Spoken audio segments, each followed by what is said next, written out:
Hi hello नमस्कार मंडळी, स्नेहलता संदीप या चॅनलमध्ये मी स्नेहलता तुमचं सगळ्यांचं अगदी मनापासून स्वागत करत आहे। तर आज आहे 5वा गुरुवार, त्याची मी पूजा मांडून घेतलेली आहे व्यवस्थित। आज सुट्टीच घेतलेली होती कारण 1-2 कामं होती, बँकेत थोडं काम होतं, शिवमचा आधार अपडेट करायचं होतं त्यासाठी। तर माझी सकाळची देवपूजा आणि पूजेची मांडणी वगैरे झालेली होती। पूजा मी उशिराच केली थोडीशी।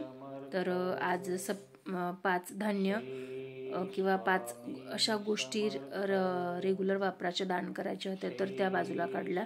त्यानंतर ओटीचं सामान मी बाजूला काढून ठेवलं।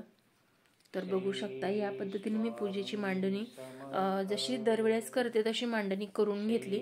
खरं तर मागच्या वेळेस मी 7 सुवासिनींची ओटी भरून उद्यापन केलं होतं, पण आज परत एकदा 2 जणींची ओटी भरून उद्यापन करणार होते, कारण आधीच्या 7 आणि आजच्या 2 म्हणजे 9 झाल्या होत्या।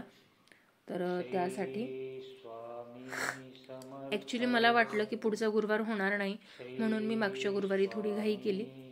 पण प्रत्येक गोष्टीची काळजी देवालाच असते असं म्हणतात ना, तर ते तसंच झालं।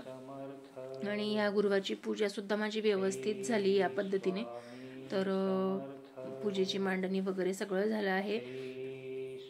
त्यानंतर मी खाली गेली होती अजून फुलं घेण्यासाठी।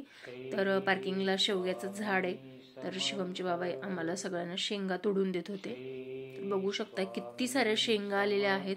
म्हणजे तुम्हाला सांगू का, जर एवढ्या शेंगा आल्यात ना, तर पूर्ण सोसायटीला 3-3, 4-4 म्हणजे एका भाजीच्या शेंगा अगदी व्यवस्थित पुरतात। लास्ट इयर पण असंच एक झाड होतं जे आत्ता तोडलेलं आहे, पण हे झाड तोपर्यंत मोठं झालं। तर त्या झाडाच्या शेंगा सुद्धा भरपूर वेळा खाल्ल्या होत्या मी मागच्या वर्षी। तर शिवमच्या बाबांनी आम्हाला सगळ्या शेंगा तोडून दिल्या।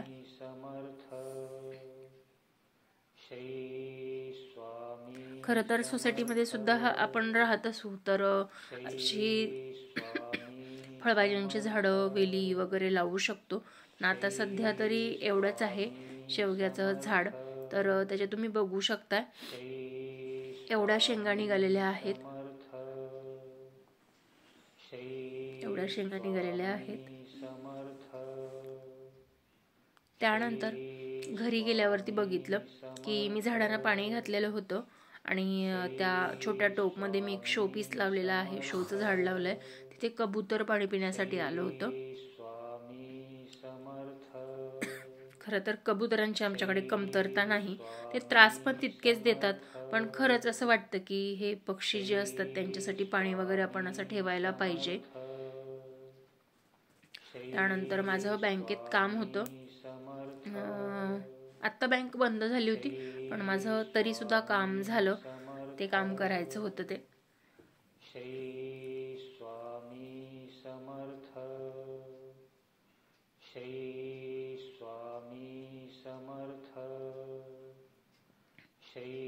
तर मला इथून फक्त माझं कुरिअर घ्यायचं होतं, ते कुरिअर घेऊन मी घरी आली। त्यानंतर मी तुम्हाला सांगितल्याप्रमाणे लास्ट गुरुवारी मी ओटी भरून घेतलेली होती, पण या गुरुवारी अमावस्या पण होती, आणि पितृदोष घालवण्यासाठी आपल्याला धान्य वगैरे दान करायचं असतं। तर ते दान करताना पण तुम्ही अशा व्यक्तींना दान करायचं की ज्यांना गरज आहे, ज्यांना गरज नाही अशांना नाही। तर आमच्या सोसायटीमध्ये जे सिक्युरिटी गार्ड आहेत त्यांच्या ह्या वाईफ आहेत, ज्या रेग्युलर सगळी साफसफाई वगैरे करत असतात सोसायटीची। तर म्हटलं किती लोक आपल्यासाठी एवढं करू शकतात, तर आपण नक्कीच हे करू शकतो। म्हणून मग माझ्याकडे हळदी कुंकू असेल किंवा इतर कोणता कार्यक्रम असेल तर मी त्यांना बोलवलेलंच असतं प्रत्येक वेळेस। तर आमच्या म्हणजे इथे नाही, पण आमच्या गावाकडे याच पद्धतीने ओटी भरून घेतली जाते, खोळ भरून घेतली जाते। तर मी त्याच पद्धतीने भरते, म्हणजे गहू पण देतात सोबत। बऱ्याच ठिकाणी फक्त पुस्तक, केळ आणि फूल दिलं जातं, तर आमच्याकडे तसं करत नाहीत। तर पुस्तक, केळ, एक पीस आणि आपल्या यथाशक्ती पैसे वगैरे। त्यानंतर मी गहू, तांदूळ, हरभऱ्याची डाळ, गव्हाचे पीठ आणि मीठ याप्रमाणे ह्या 5 वस्तू मी बाजूला काढून घेतल्या आहेत। तर मी या सगळ्या वस्तू त्यांना व्यवस्थित भरून दिल्या। आणि ते जवळच राहत असल्यामुळे त्या पटकन आल्या.